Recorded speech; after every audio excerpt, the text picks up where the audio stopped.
Hi, so this week we're going to talk about gender neutral language and why it's important. So, if you are in the same age group as I'm almost 50, so older than me, or maybe in your 40s, we didn't really grow up using gender neutral language. Our language was very gendered, very focused on the binary. So we used words like mailman or mail lady. Postal person was not a thing. And words like sibling or child weren't really the norm then. We talked about our sons and daughters and our brothers and sisters. And the word partner wasn't something that people talked about. You had a boyfriend or a girlfriend or a husband or a wife. And I'm sure that in the LGBTQ community, that wasn't necessarily true. But in mainstream culture, that was very much true. And it was true for most of my growing up years, and even into probably until the last decade, right? The last like 10 years or so. And then things began to shift.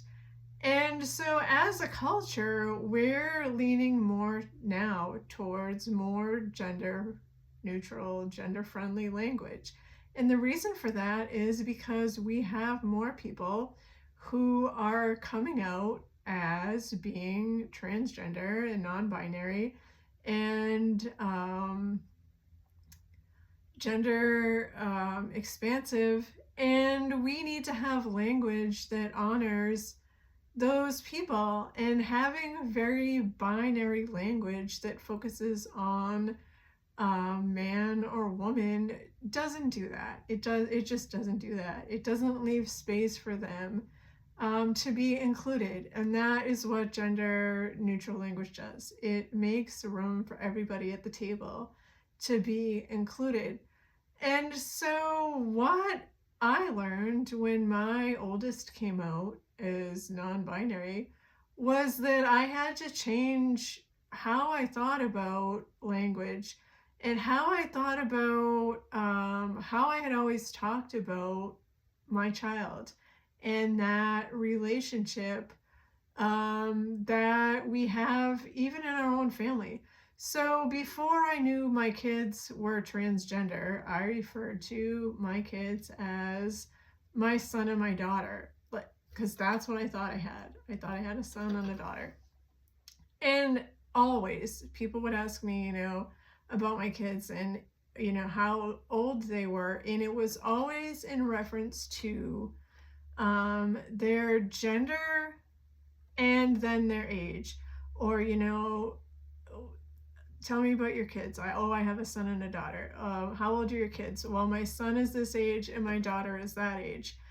And it was just how I was. It was what I had learned. It was what I knew. And I didn't know another way. I honestly didn't know another way to talk about my kids other than that way. And so all of a sudden it was like, for a while after my son came out as transgender, I was like, well, I have two sons. And, then I could use that language that I already knew, right? Keep going with what I already knew. And then it was different. And it was like, how do I talk about my kids now if I can't use binary language and what I already know? And what it did was it forced me to realize that what I was doing probably wasn't the best practice, and that I needed to honor my oldest child and do better. I needed to do better.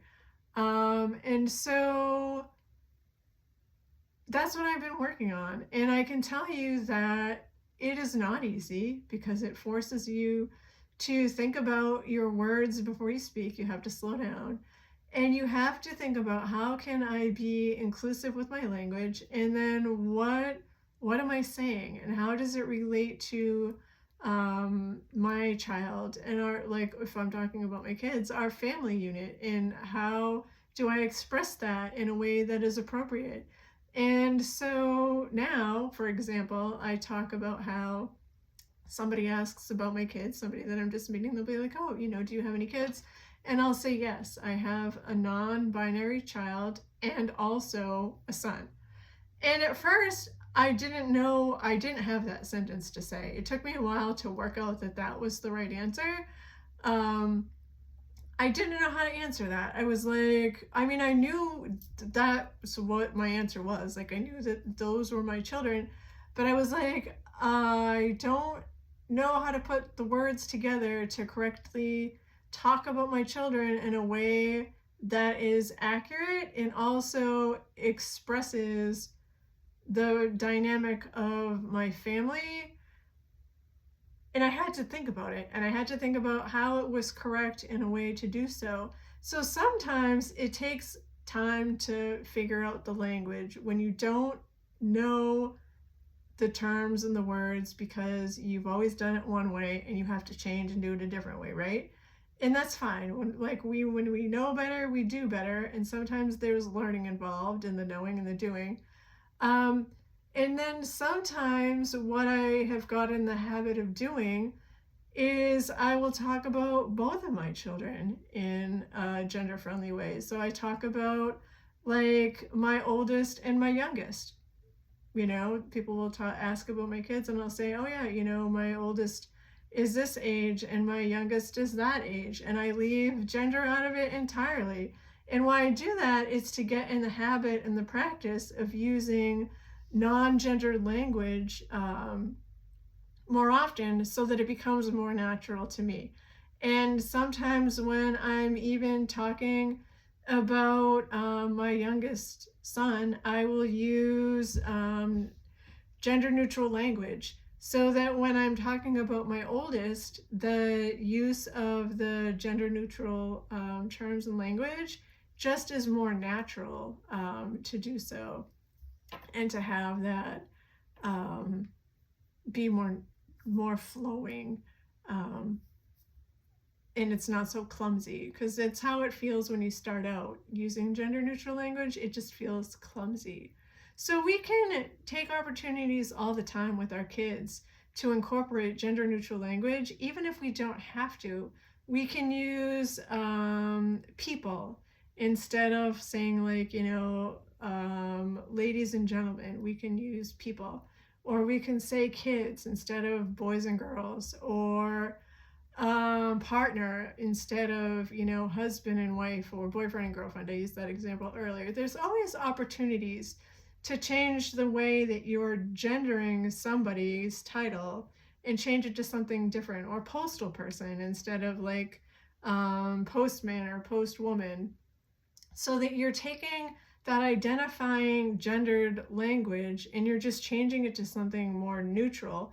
So that way, when your kid comes home from school and they're like, oh, we learned today that so-and-so is non-binary, or is using they, them pronouns, or is changing their name, your kid already knows how to use those kind of languages to talk about their friend, or their friend's sibling, or their friend's parent, or whatever they've learned that's different. Or when your own child comes to you and says, oh, hey, mom, by the way, I think that maybe I'm not a boy or a girl, and all of a sudden you're like, oh, okay. You already know how to talk to and about your child because you've been practicing. You've taken the binary language out of your vocabulary already in some places, and it's not such a drastic change like it was for me. So I just wanted to talk about that a little bit. It's been on my mind for a whole bunch of weeks now, and I just haven't had the capacity to hop on here and to talk about it or to write about it. So I thought we would do it this week and see how it goes. If you have any questions, feel free to drop them in the comments and we can discuss it some more. So I hope you're all doing good and we'll talk again soon. Okay, bye.